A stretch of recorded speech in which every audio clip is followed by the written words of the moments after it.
រឿងរ៉ាវបេះដូងផ្ដាំស្នេហ៍ដំបងតាំងពីក្មេងហើយបងហើយនឹងស្រីចាំទេចរណៃរាល់អនុសាធ្លាប់កាន់ដៃគ្នា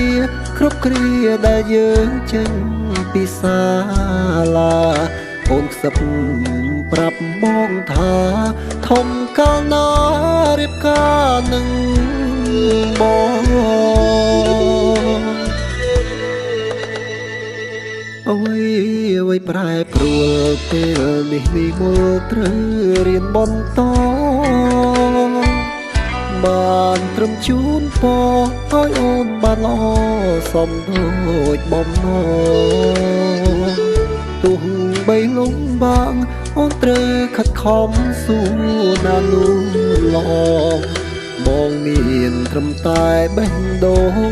រងចាំអូនរៀនចប់បរិញ្ញាបេះដូងអ្នកស្រែស្មោះស្នេហ៍លូថ្ងៃមរណា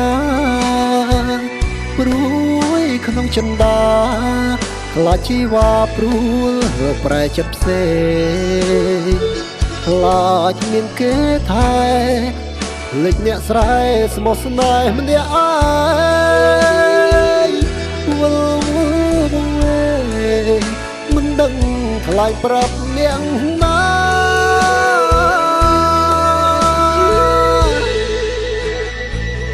មានតែរងចាំពេល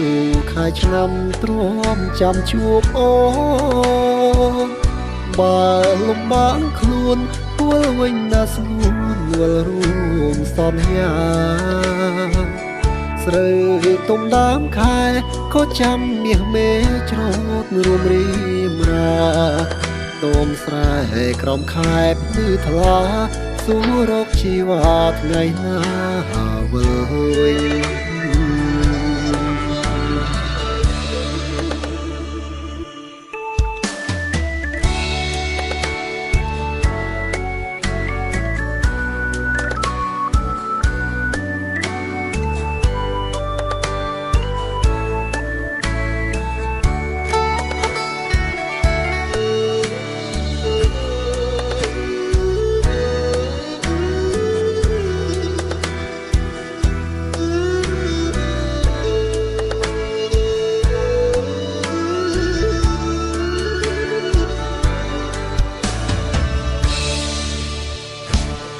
បេះដូងអ្នកស្រែ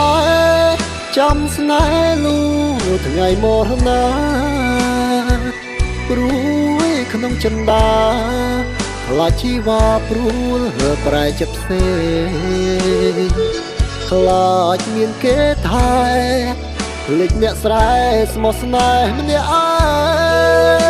ងវល់វល់វែងមិនដឹង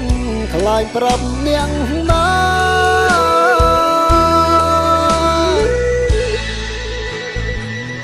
មានតែរងចាំទោះយូរខែឆ្នាំទ្រាំចាំជួបអូនបើលំបាកខ្លួនធ្វើវិញណាស្ងួនមើលរួមសន្យាស្រូវទុំដើមខែក៏ចាំមាសមេច្រូតរួមរៀមរាទុំស្រែក្រំខែភ្លឺថ្លាសួររកជីវ៉ាថ្ងៃណា